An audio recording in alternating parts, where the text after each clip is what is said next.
नमस्कार। महाराष्ट्र राज्यातील तमाम कर्मचारी बंधू आणि भगिनींनो, तुमच्याकरिता एक अतिशय महत्त्वपूर्ण बातमी घेऊन आलेलो आहे।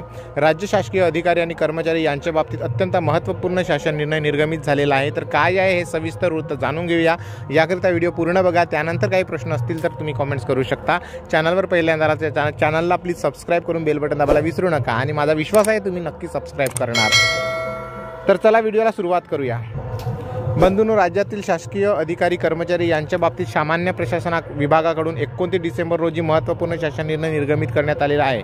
दिनांक 17 नोव्हेंबर 22 रोजीच्या परिपत्रकानुसार शासकीय अधिकारी कर्मचारी यांचे दरवर्षी कार्यमूल्यमापन अहवाल लिहिण्याची संपर्क कार्यवाही दिनांक 31 डिसेंबर पर्यंतच पूर्ण करण्याबाबत सूचना देण्यात आलेल्या आहेत। महापारमध्ये राज्यातील शासकीय अधिकारी कर्मचाऱ्यांच्या कार्यमूल्यमापन अहवाल भरताना येणाऱ्या तांत्रिक अडचणी, यामध्ये विशेषतः नव्याने महापारमध्ये समाविष्ट केलेल्या अधिकाऱ्यांना येणाऱ्या अडचणी, तसेच विधिमंडळाचे हिवाळी अधिवेशन या पार्श्वभूमीवर कार्यमूल्यमापन अहवाल लिहिण्याबाबतची संपूर्ण कार्यवाही पूर्ण करण्यासाठी 15 जानेवारी 2024 पर्यंत मुदतवाढ देण्यात येत आहे। सदरची मुदतवाढ ही अंतिम असणार असल्याचे नमूद करण्यात आले आहे। महापारमध्ये समाविष्ट असलेल्या अधिकाऱ्यांच्या बाबतीत 2022-23 वर्षाचे गोपनीय अहवाल 16 जानेवारी 2024 रोजी महापार प्रणालीत बंद करण्यात येईल असे नमूद करण्यात आलेले आहे। तसेच महापारमध्ये समाविष्ट नसलेले अधिकारी कर्मचारी यांच्या बाबतीत 2022-23 वर्षाचे अहवाल दिनांक 15 जानेवारी 2024 पर्यंत अंतिम करण्यात यावे असे सूचित करण्यात आलेले आहे। सदरची सर्व कार्यवाही केली जाईल याची जबाबदारी संबंधित आस्थापन अधिकारी, संस्करण अधिकारी यांची असणार आहे।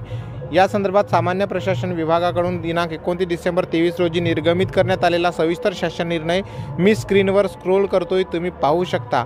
मित्रहो, हा GR वाचा आणि नंतर काही शंका असतील तर तुम्ही कमेंट्स करून लिहू शकता।